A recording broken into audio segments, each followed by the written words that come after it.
In the glittering world of the elite, a single word can make or break a fortune. But for Anna Jensen, a waitress struggling to make ends meet, it was a sentence spoken in a language she wasn't supposed to understand that would change everything. When the ruthless billionaire Klaus Richter insulted her in his native German, he thought she was just another invisible server. He never imagined that this quiet, unassuming woman would not only understand his cruel words, but reply with a chilling perfection that would shatter his arrogance and expose the truth behind his powerful facade. This is the story of how a perfect retort in a foreign tongue ignited a battle of wits that no one saw coming. The relentless rhythm of the gilded spoon was a world unto itself. It was a universe of clinking, silver-hushed conversations and the silent, scurrying figures who made the magic happen. For Anna Jensen, this universe was both a sanctuary and a cage. At 24, she moved through the opulent dining room with a practiced grace that belied the exhaustion simmering just beneath the surface. Her crisp white uniform was her armor, her polite smile, her shield. Anna was not just a waitress. In her small, book-filled apartment, a world away from the restaurant's velvet-draped walls, she was a scholar.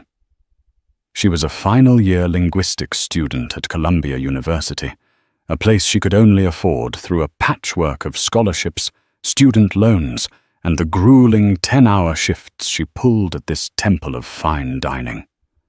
Her passion was the architecture of language, the intricate ways cultures communicated, and more often miscommunicated.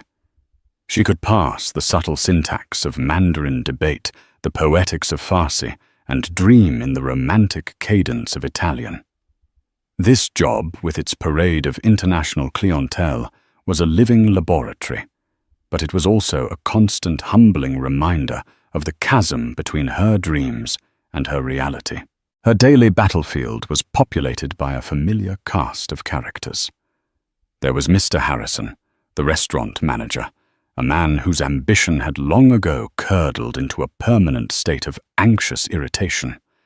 He patrolled the dining room like a nervous general, his eyes darting everywhere, perpetually searching for a misplaced fork or a dissatisfied scowl. To him, the staff were interchangeable cogs in his meticulously polished machine. A smile for a wealthy patron was worth more than an employee's entire week of hard work. Then there was Jessica. Sharp-featured and ever-watchful Jessica had been at the Gilded Spoon for 5 years and wore her seniority like a crown of thorns.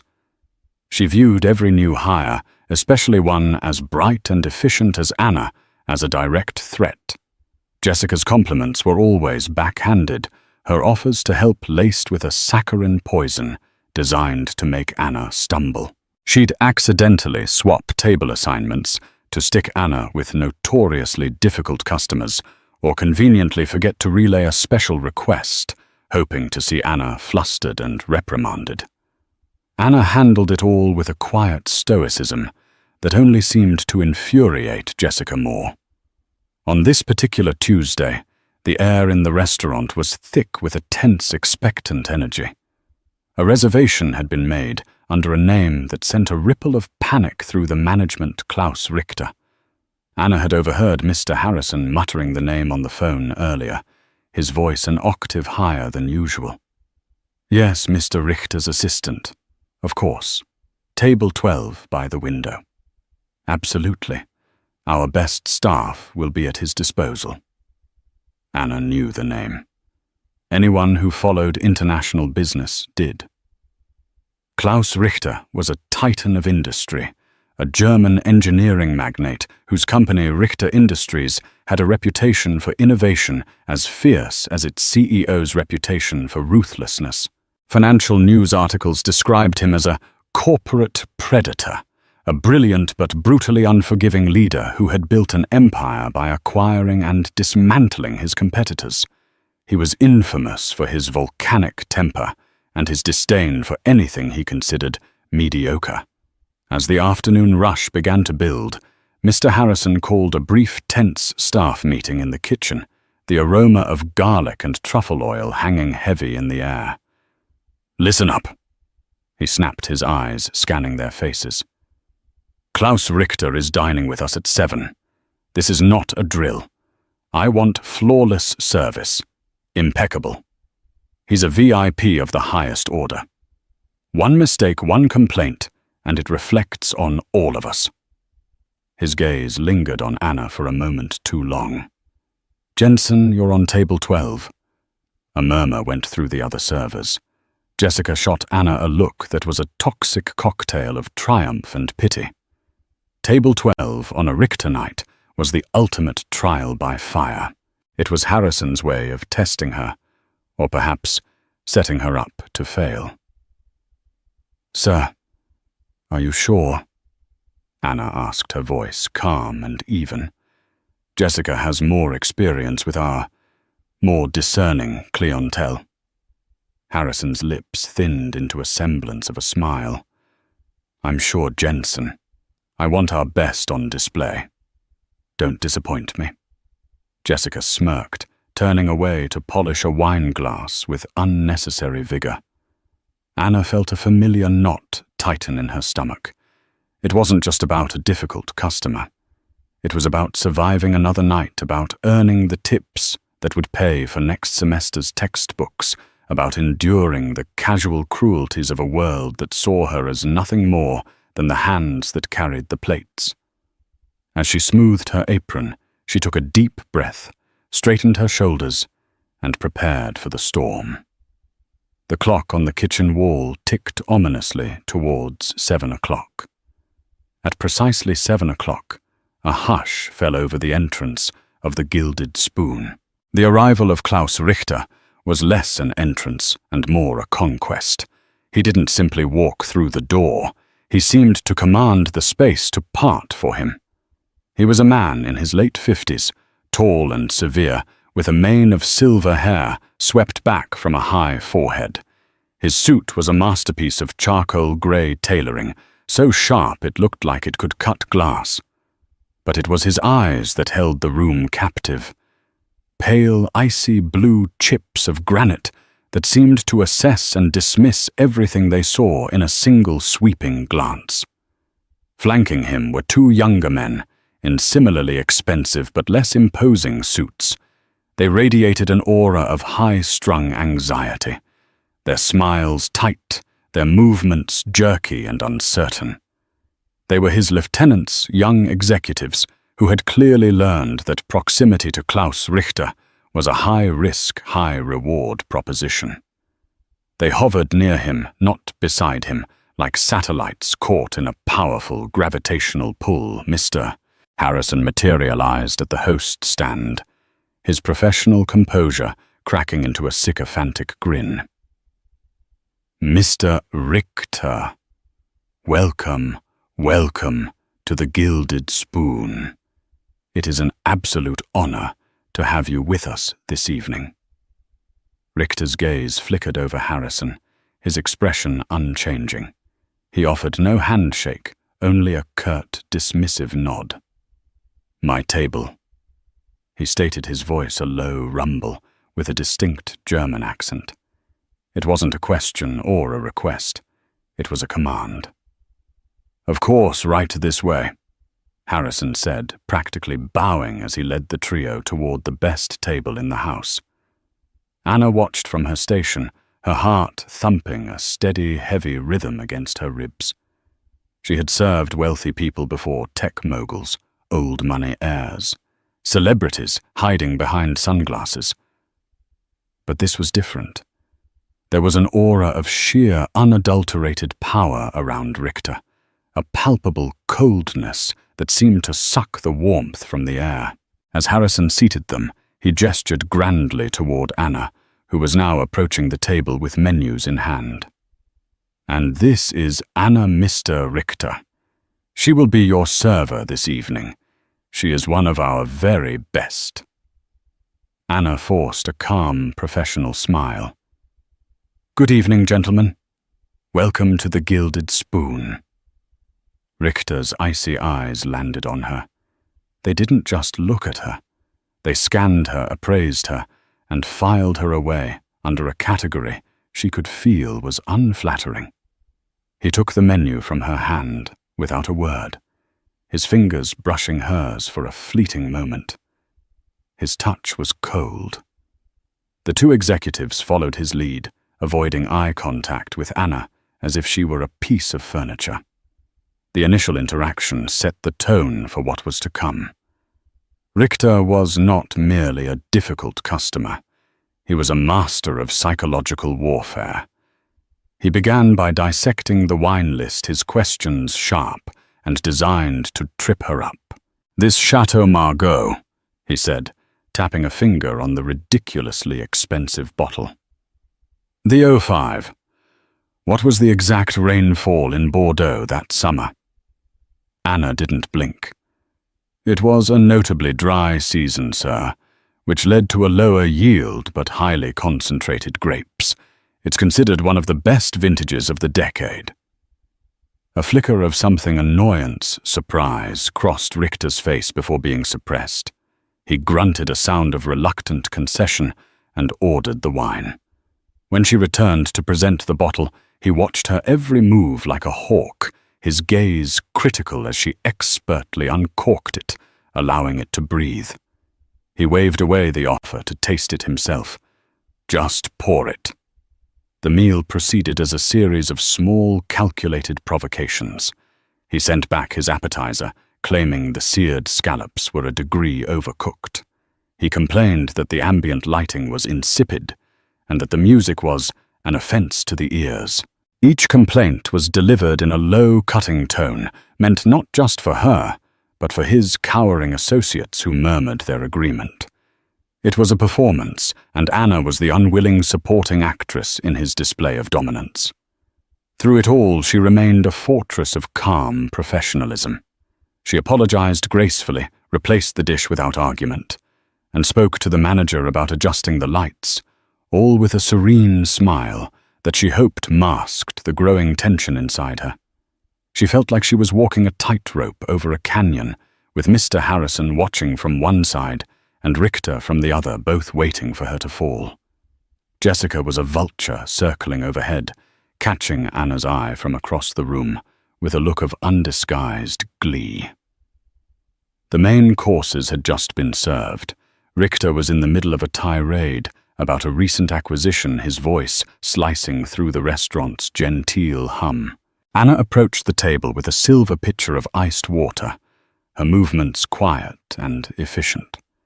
She moved to refill Richter's glass, a task she had performed 1,000 times. But at that exact moment, one of the executives, gesturing emphatically while trying to agree with his boss, bumped the edge of the table. It was a tiny, almost imperceptible jolt, but it was enough. A single small drop of water escaped the pitcher's spout. It arced through the air and landed silently on the sleeve of Klaus Richter's immaculate grey suit jacket. The world seemed to stop. Richter froze his hand, halting midway to his mouth. He slowly lowered his fork. The two executives stared, their faces draining of color. Mr. Harrison, watching from across the dining room, looked as though he'd just witnessed a car crash. Anna's heart plunged. "I am so terribly sorry, sir." She began, her hand reaching for a fresh napkin. But Richter didn't even look at her. He held up a hand to silence her, his eyes still fixed on the minuscule dark spot on his sleeve, as if it were a mortal wound.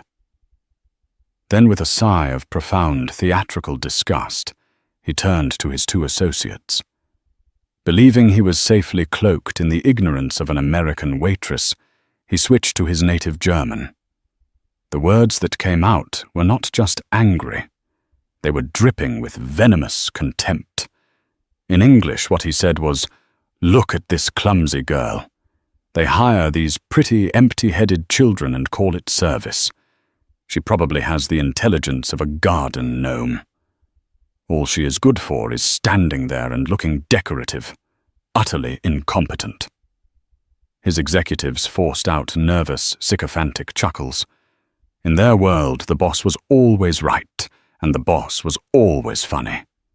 They looked at Anna with a new layer of pitying disdain, secure in their shared secret, their whispered language.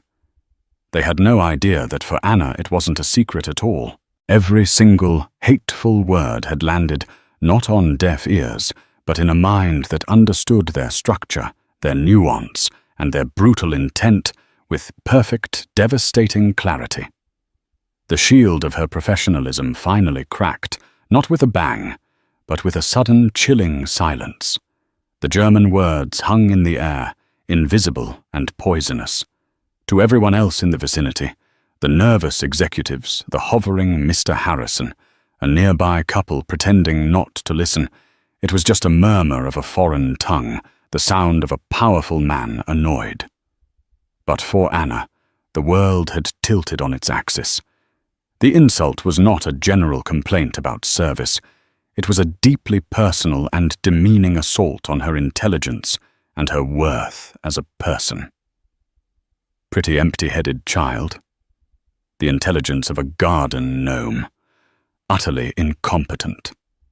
Each phrase was a precision-guided missile designed to obliterate her dignity under the assumption that she was deaf to their meaning. For a long moment she did nothing. She simply stood there, the water pitcher still in her hand, her face a mask of carefully constructed neutrality. Inside a storm was raging. It was the familiar sting of being underestimated, of being judged by her apron and her smile, while her mind, the part of her she valued most, was dismissed as non-existent. It was the culmination of every condescending customer, every passive-aggressive remark from Jessica, every moment she had to swallow her pride to pay her tuition. Klaus Richter seemed to relish the moment. He had demonstrated his power, made his point to his underlings, and put the hired help firmly in her place, with the elegant, plausible deniability of a foreign language. He finally turned his cold eyes back to Anna, expecting to see a flustered, apologetic girl perhaps on the verge of tears. He was ready to wave his hand dismissively and send her scurrying away. But that's not what he saw. He saw her spine straighten.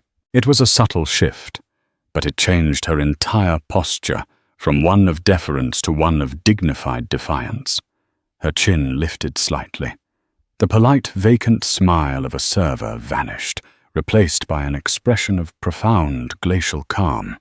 She placed the water pitcher deliberately on the service stand beside the table, her movements unhurried and precise. Then she looked directly at him. Her eyes, which he had dismissed as merely decorative, were now sharp, intelligent, and locked onto his with an unnerving intensity. The two executives felt the sudden shift in atmosphere. Their nervous laughter died in their throats. Something was wrong. The girl wasn't cowering. She was observing them. Mr. Harrison, sensing a disaster of epic proportions unfolding, started to move toward the table, his face a mask of panic.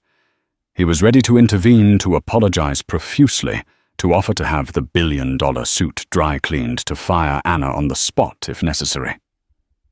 But he was too late. The silence had stretched just long enough to become charged and uncomfortable. It was Anna who finally broke it. When she spoke, her voice was not loud, but it cut through the dining room's ambient noise with the clarity of a ringing bell. She addressed Klaus Richter, and she did not speak in English. She spoke in perfect, formal academic German. The accent was flawless, the diction crisp, the German of a Heidelberg lecture hall, not a Berlin street corner. In English, what she said was, "Sir, your assumption that my role in this establishment correlates with a lack of intelligence is as flawed as your grasp of dative case grammar. The correct phrasing would not have been what you said, but a more proper construction. But perhaps one should not expect linguistic precision from a man whose character is so clearly incompetent. She delivered the lines without a trace of anger or hysteria. Her tone was cool, factual, and utterly devastating.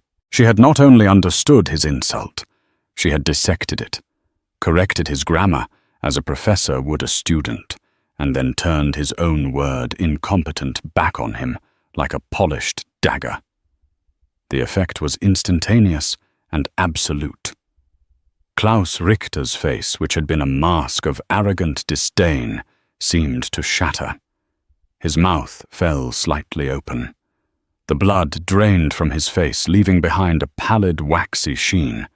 His icy blue eyes for the first time showed not arrogance, but pure, unadulterated shock. It was the look of a master chess player who had just been checkmated by a pawn. The two executives stared, their jaws slack. They looked from Anna to their boss and back again, their brains struggling to process the impossible reality of what had just happened. This waitress, this American girl, had just intellectually dismantled one of the most feared men in Europe, in his own language. From across the room, Jessica's jaw dropped the wine glass in her hand, frozen mid-polish. Even Mr. Harrison, who had been power-walking towards the table, skidded to a halt a few feet away, his mind reeling. He didn't understand German, but he understood the universal language of a powerful man being rendered utterly speechless. The silence that followed was no longer just uncomfortable. It was a vacuum pulling in the attention of the surrounding tables. The clinking of cutlery stopped. Hushed conversations faded away. In that moment, in the opulent heart of the Gilded Spoon, a waitress in a simple white uniform held the entire room and one billionaire's unraveling ego in the palm of her hand. The tableau held for an eternity measured in heartbeats. Klaus Richter, a man who commanded boardrooms and dictated the fates of multinational corporations, was frozen. His face a canvas of disbelief. The linguistic trap had snapped shut, and he was the one caught in its jaws. His authority built on a foundation of intimidation, and the presumed intellectual inferiority of others had been vaporized by a 5'7" waitress with a water pitcher. His first instinct was rage. A dark flush began to creep up his neck, a storm gathering behind his eyes. How dare she? How dare this? Nobody speak to him this way. But the rage was immediately checked by a more powerful, more unfamiliar emotion: humiliation. He had been exposed. His casual cruelty, spoken under what he believed was a cloak of invisibility, had been laid bare for his subordinates to witness. He had tried to play the predator, only to find his prey had sharper teeth. The two young executives were in a state of quiet panic. Their careers depended on navigating the treacherous currents of Richter's moods. They had laughed at his insult, making them complicit. Now they were caught in the crossfire. They looked at Anna with a new kind of terror, as if she had just revealed herself to be a mythical creature.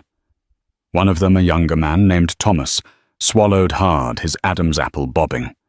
It was Mr. Harrison who finally broke the spell. Rushing forward, his face slick with sweat, he began a torrent of apologies. "Mr. Richter, I am so sorry. I don't know what she said.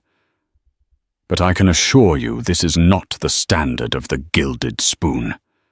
This is unacceptable, completely unacceptable, Jensen." "You are quiet," Richter snarled. The word was in English, a whip-crack of sound that silenced Harrison instantly. Richter's eyes had not left Anna's face. The shock was slowly receding, replaced by a grudging, dangerous curiosity. This was an unexpected variable in his perfectly ordered world. He wasn't accustomed to being surprised. He leaned forward slightly, his voice low and intense. He switched back to German, the language of their confrontation. In English, his words were, "Who are you?" Anna met his gaze without flinching. She replied in the same flawless German. "My name is Anna Jensen. I am your server." The simplicity of her answer was another blow. She wasn't grandstanding or gloating. She was stating a fact, refusing to let him define her by her job, while also not denying it. "That is not what I asked." Richter pressed his voice taut. "Where did you learn to speak my language like a native, not just speak it, understand it?" He was testing her again, probing for a weakness, a chink in this inexplicable armor. He expected an answer like, "A few college classes," or "My grandmother was German." Anna took a quiet breath before responding. "I spent a year on a full academic scholarship at Heidelberg University, studying comparative linguistics and Germanic philology. My thesis was on the sociolinguistic impact of dialectical variations in post-unification Germany." Her answer was a tactical masterstroke. It wasn't just a statement, it was a credential. Heidelberg, philology, thesis. These were words from his world, the world of academia, intellect, and precision. She had just laid her qualifications on the table, and they were in their own way as impressive as his corporate ledger. Richter leaned back in his chair, as if physically pushed. Heidelberg. He knew it well. It was Germany's most prestigious university, a cradle of intellectual giants. He had just insulted a Heidelberg scholar, dismissing her as an empty-headed child. The irony was so thick it was suffocating. One of the executives, emboldened by a desperate need to fix the situation, cleared his throat and spoke to Richter in German. "Sir, perhaps we should just... The meal is getting cold." Richter shot him a look that could freeze fire. "Beslant, Marcus. You laughed like a hyena. You are just as much of an idiot as I was." Marcus visibly shrank in his seat, his face turning a blotchy red. The billionaire turned his attention back to Anna. The game had changed. This was no longer about a spilled drop of water or a rude comment. This was a battle of wits, and he had been outmaneuvered. For the first time in a very long time, Klaus Richter was genuinely intrigued. This young woman possessed a rare combination of intelligence, composure, and courage. She hadn't just defended herself, she had counterattacked with surgical precision. Such qualities were rare. Such qualities were valuable. He looked at her, truly looked at her for the first time. He saw past the uniform to the sharp, analytical mind behind her calm eyes. He saw the steel in her spine. In the brutal calculus of his world assets were to be acquired, Mr. Harrison, utterly bewildered by the lengthy exchange he couldn't understand, decided to take action. "Jensen, my office. Now," he hissed, grabbing Anna's arm. Anna winced slightly at the tightness of his grip, but before she could respond, Richter's voice cut through the air again, now in crisp, authoritative English. "Take your hand off her." Harrison froze, his hand dropping from Anna's arm, as if it had been burned. "She is not going anywhere." Richter continued, his gaze unwavering. "In fact, I believe Miss Jensen and I have something more to discuss." He gestured to the empty chair at his table. "Please," he said to Anna, the word sounding foreign and stiff on his tongue. "Sit down." The invitation, or rather the command, sent a new wave of shock through the room. A billionaire asking a waitress to join him at his table. The entire social order of the Gilded Spoon had been turned upside down. Anna stood there, caught between her fuming manager and the most formidable man she had ever met, the architect of her humiliation, now offering her a seat at his table.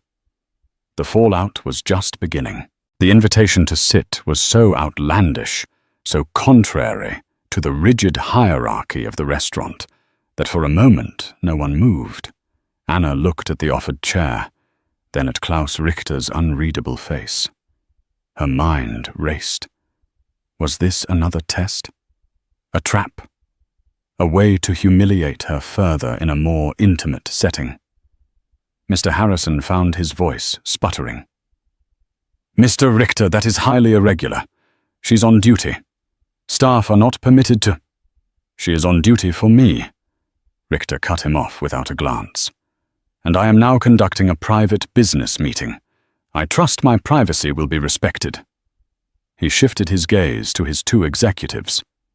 "Marcus Thomas, go and inspect the dessert menu. At the bar. Take your time." The two men, grateful for the escape, scrambled from their chairs and scurried away toward the bar, leaving a supercharged vacuum at the table. Richter's eyes were back on Anna. "Miss Jensen, please." Her training, her instincts, everything screamed at her to decline to maintain the professional distance that was her only protection. But a stronger, more defiant impulse took over. He had started this. He had dragged her into this bizarre confrontation. She would see it through. With a quiet grace that belied the turmoil inside her, Anna pulled out the chair and sat down, her back ramrod straight. Across the dining room, Jessica watched, her mouth agape.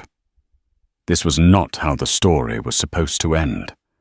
Anna was supposed to be fired, humiliated, sent home in tears. Instead, she was sitting at table 12, opposite Klaus Richter, as if she were an honored guest. A venomous jealousy, sharp and hot, flooded Jessica's veins. For a few moments, Richter simply studied Anna. "You are not what you seem, Miss Jensen," he said, his English precise. "Most people aren't Mr. Richter," she replied, her voice even. "Touché," he conceded, a ghost of a smile touching his lips. It did not reach his eyes. "Your German is more than fluent. It is academic. Why are you working here, serving overpriced food to people like me?" It was the question she had asked herself 1,000 times. She decided on the simple truth. Because Heidelberg scholarships do not pay for New York rent or Columbia tuition. This is an honorable job that pays the bills. She said the words with a quiet dignity that was in itself a rebuke to his earlier insult. "Honor does not pay for opportunity," he countered, dismissing the sentiment with a wave of his hand. "Intellect does. Courage does. You displayed both. Those are commodities I understand. They are commodities I invest in." Anna remained silent, waiting. "My company, Richter Industries, is finalizing a major acquisition of an American tech firm based in San Francisco. The deal is complex. The cultural and linguistic barriers are significant. My American team is competent, but they lack nuance. They see the words, but they don't understand the music behind them. The German team is equally illexible. They see everything as black and white." He leaned forward again, his intensity creating a palpable pressure. "I need a bridge, not just a translator who can swap words from one language to another. I have dozens of those. I need someone who understands the psychology of both cultures, someone who can read the subtext in a negotiation, someone who can tell me when a yes really means no, and when a polite smile is masking a deep-seated reservation. I need an interpreter of culture, not just language." The implication hung in the air. Anna's heart began to beat faster. She saw where this was going, but it seemed too surreal to be true.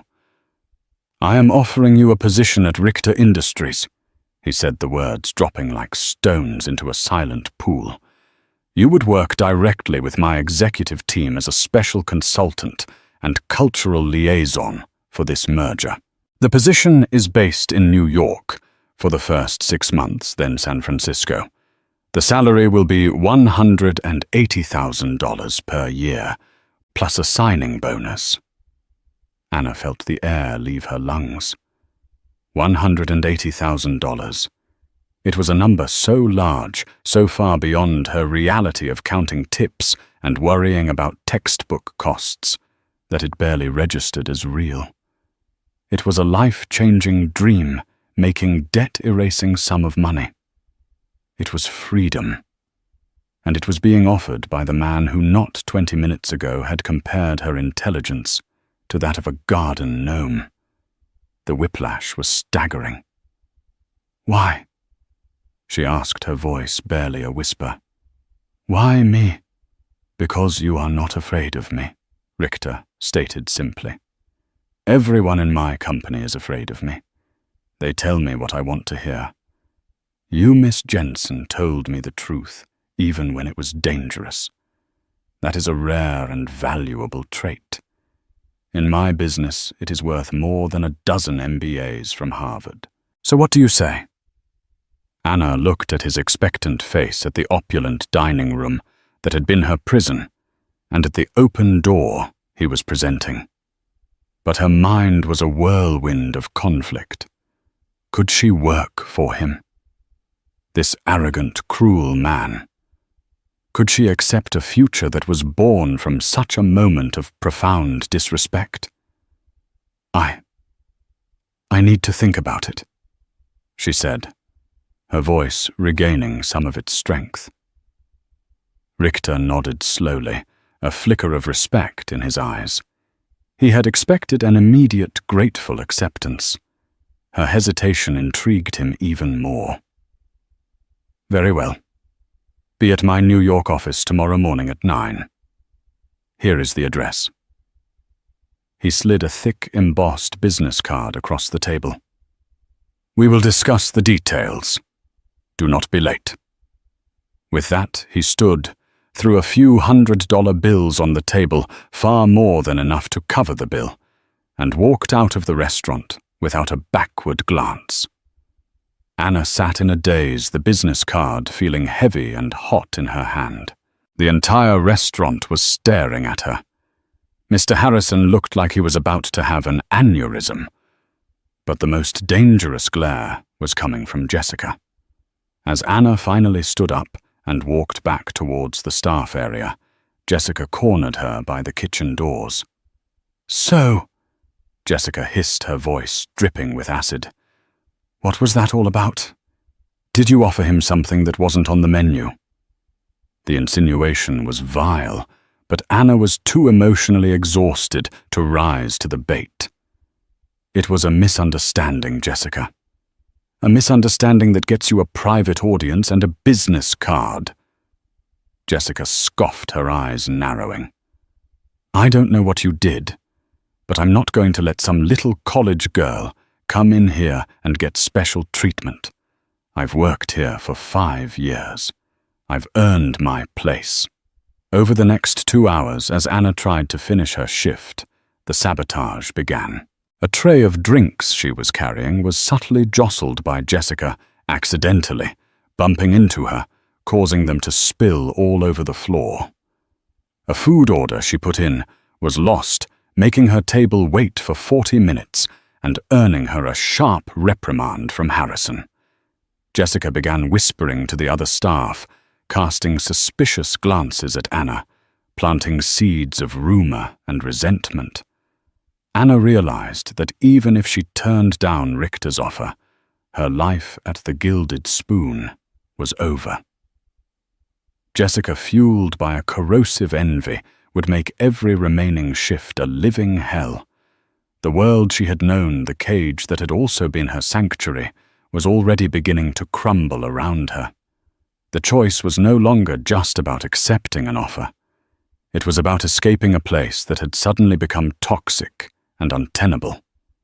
The path forward was terrifying, but the path back was now blocked by flames. The walk home from the Gilded Spoon felt like a journey through a dream. The familiar New York City streets, the blare of horns, the chatter of late-night crowds. The scent of street vendor hot dogs were all a muted backdrop to the roaring chaos in Anna's mind. In her pocket, Klaus Richter's business card felt less like paper and more like a weighted artifact from another dimension. Klaus Richter, CEO, Richter Industries. The severe minimalist font seemed to mock the cluttered reality of her life. Her apartment was a tiny fourth-floor walk-up. Her sanctuary, filled with towers of books on linguistics, history, and poetry. It was a space that was entirely hers, paid for by aching feet and forced smiles. Tonight, however, it felt small and constricting. She sank onto her worn-out sofa, the springs groaning in protest, and stared at the card. $180,000. The number was an absurdity. It was the solution to every problem that kept her awake at night. It meant an end to student loans that hung over her future like a guillotine. It meant no more choosing between a new textbook and a proper meal. It meant she could finally help her mother, a retired schoolteacher living on a meager pension in Ohio. It meant she could step out of the shadows of service and into the world she had studied for a world of international consequence. But the price of this golden ticket was allegiance to Klaus Richter. She replayed the scene in her mind, the ugly German words echoing with perfect clarity. Clumsy girl, empty-headed, incompetent. He hadn't just insulted her, he had reveled in it. He had used his power and his language to dehumanize her for the sport of it, to entertain his sycophants. Could she work for a man like that? Could she sit in meetings with him, assist him, and contribute to his success, knowing the foundation of their relationship was his own casual cruelty? To accept his offer felt like a form of complicity, a tacit endorsement of his behavior. It felt like selling a piece of her soul. Her phone buzzed. It was a text from her mother. "Just checking in, sweetie. Hope you had a good shift. Love you." Anna's eyes welled with tears. Her mother had sacrificed so much for her working 2 jobs for years to ensure Anna had the best education possible. It was her mother who had nurtured her love for languages, buying her used German and French storybooks from thrift stores. This job offer wasn't just about her own future. It was a chance to repay that lifetime of devotion. How could she turn her back on that? The conflict tore her apart. One path offered integrity, but a continued struggle. The other offered a brilliant future, but it was paved with moral compromise. Her thoughts were interrupted by another buzz. A text from a co-worker, a kind busboy named Leo. "Hey, you okay? Jessica is telling everyone you got a customer's number, and Harrison is on the warpath. Just watch your back." Anna's heart sank. Jessica wasn't just whispering. She was building a narrative, a false, ugly story that would taint Anna's reputation long after she was gone. The sabotage was escalating. It confirmed what she already knew: her time at the restaurant was over one way or another. She couldn't go back to that environment, not now. The illusion of it being a safe, if temporary, workplace had been shattered. She stood up and walked to her desk, pushing aside a stack of papers on Noam Chomsky's theory of universal grammar. She opened her laptop and began to research. For hours she dove into the world of Klaus Richter and Richter Industries. She read financial reports, press releases, and scathing opinion pieces. He was described as a visionary monster, a brilliant butcher, and a necessary evil in the cutthroat world of global tech. His company was known for its aggressive takeovers, but also for its groundbreaking innovations in sustainable engineering. He fired people without a second thought, but he also funded massive philanthropic projects in education and the arts. He wasn't a simple villain. He was a complex, contradictory, and powerful force. and he was offering her a seat at his table. Anna thought about her studies. Linguistics wasn't just about grammar and vocabulary.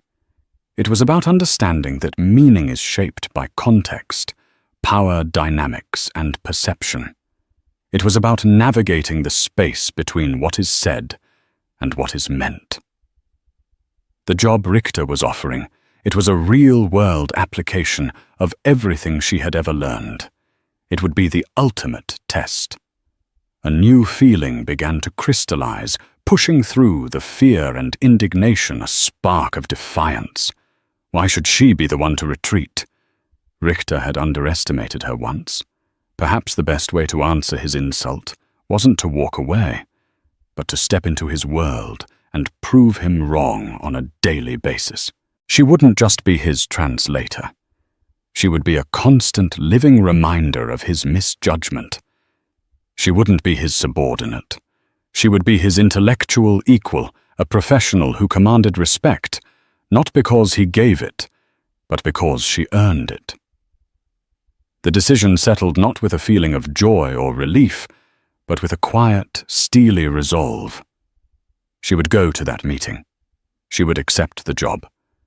But she would do it on her own terms. She would set boundaries. She would not be one of his cowering executives. She would be Anna Jensen, scholar, linguist, and consultant. Her value was not something he was giving her with a salary. It was something she was bringing to his company. She spent the next hour drafting an email to Mr. Harrison, a simple professional resignation, effective immediately. She cited a sudden, unexpected career opportunity. She did not mention Klaus Richter. She would not give Jessica the satisfaction of knowing the truth. Let them believe what they wanted. She was already moving on. As dawn broke, painting the New York skyline in shades of gray and pink, Anna showered and chose her outfit with the care of a general preparing for battle. She didn't have a corporate wardrobe, but she had a simple, well-fitting black dress, a classic blazer she'd bought at a thrift store, and low, sensible heels. She pulled her hair back into a sleek, professional bun. Looking in the mirror, she no longer saw the tired waitress from last night. She saw a woman standing at a crossroads, choosing the more difficult, more dangerous, but infinitely more promising path. She was terrified, but she was ready. She picked up the business card from her desk and walked out the door, leaving her old life behind. The Richter Industries building was a monument of glass and steel that pierced the Manhattan sky, a testament to the ego of the man who built it. Its lobby was a cavernous, intimidating space of polished black marble and stark white walls adorned with abstract art that probably cost more than Anna's entire college tuition. The air was cool and smelled faintly of money and ambition. Men and women in impeccably tailored suits moved with a brisk, silent purpose, their faces set in masks of serious determination. It was a world away from the controlled chaos of the Gilded Spoon. Anna walked to the imposing front desk, her low heels clicking softly on the marble floor. "Anna Jensen for Klaus Richter. I have a 9 o'clock appointment." The receptionist, a chic woman with an avant-garde haircut, looked at her with a flicker of surprise. Anna didn't look like the usual parade of investment bankers or corporate lawyers, but a quick tap on her keyboard brought up the appointment. The surprise morphed into professional deference. "Of course, Miss Jensen. Mr. Richter is expecting you. Please take the express elevator to the 80th floor. His executive assistant will meet you there." The elevator ride was a silent, stomach-lurching ascent.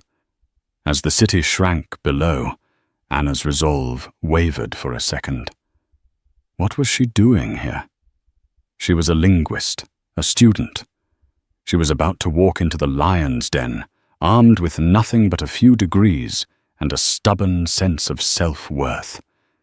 She took a deep breath, clutching her portfolio, and remembered the promise she'd made to herself. She was not here for a job interview. She was here for a negotiation. The 80th floor opened up to a serene, minimalist office space with a panoramic view of Central Park. A severe-looking woman with a headset, Richter's executive assistant, greeted her without a smile and led her to a pair of massive oak doors. "Mr. Richter will be right with you." Anna was shown into a vast corner office. 3 of the walls were floor-to-ceiling windows, making her feel as though she were floating over the city. The 4th wall was lined with books, not just business texts, but philosophy, history, and classical literature in German, English, and French. A large, formidable desk stood like an altar in the center of the room. Klaus Richter was not there. It was a classic power play. Make her wait in his intimidating space to remind her of his importance and her insignificance.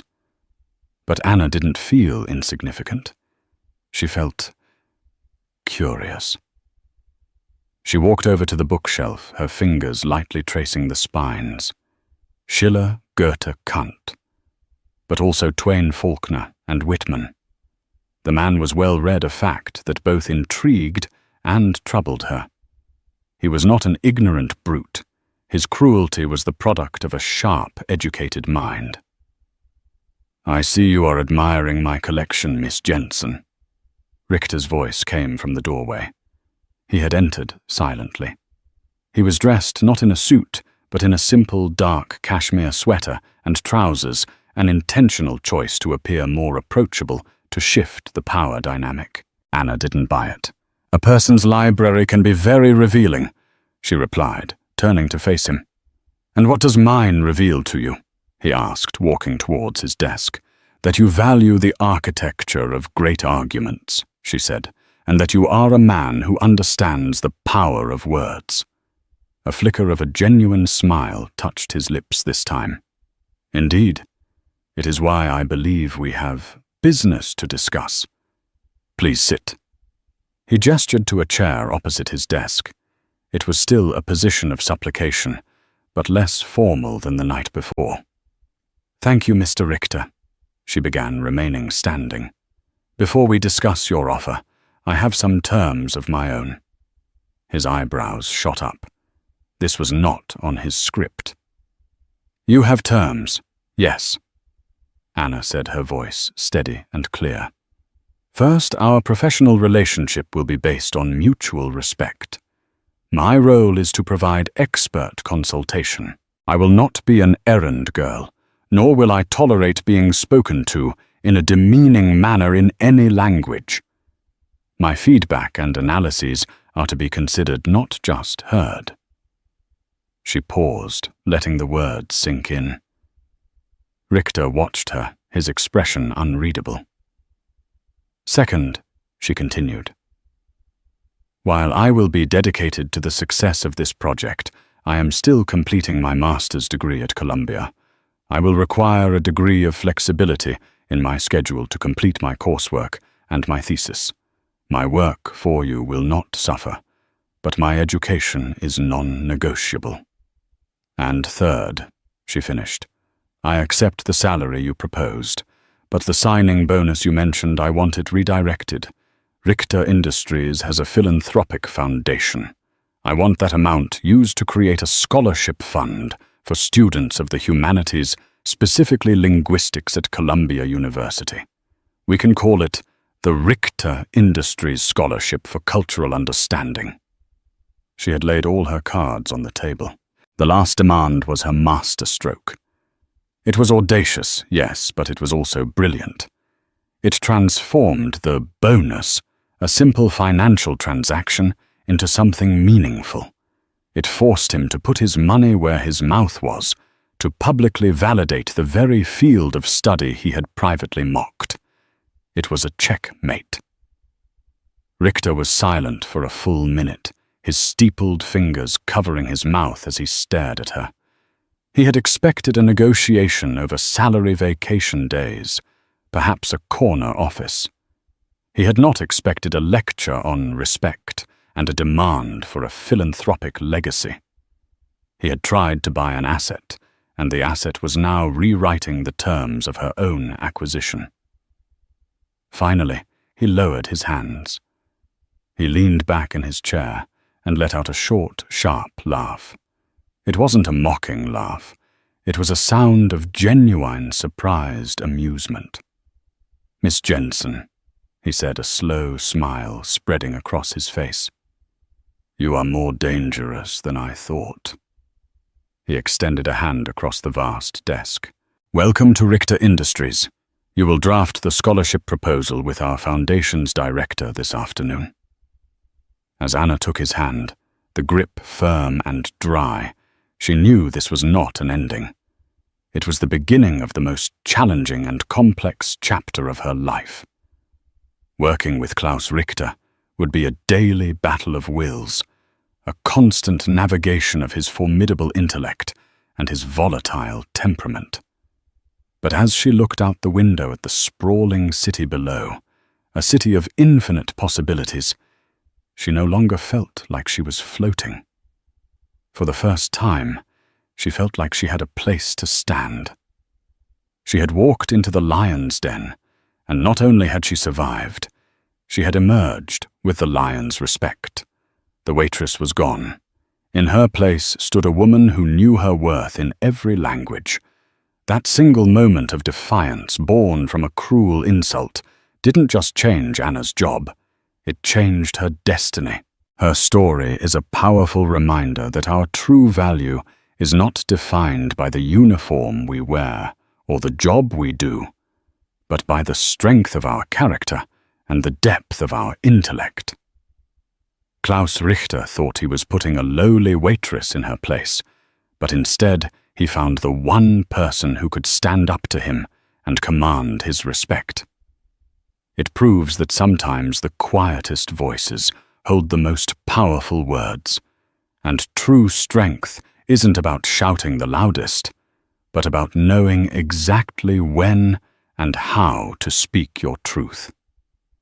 If Anna's incredible story inspired you, please give this video a thumbs up and share it with someone who needs a reminder of their own worth. Don't forget to hit that subscribe button and ring the bell so you won't miss our next story of unexpected triumph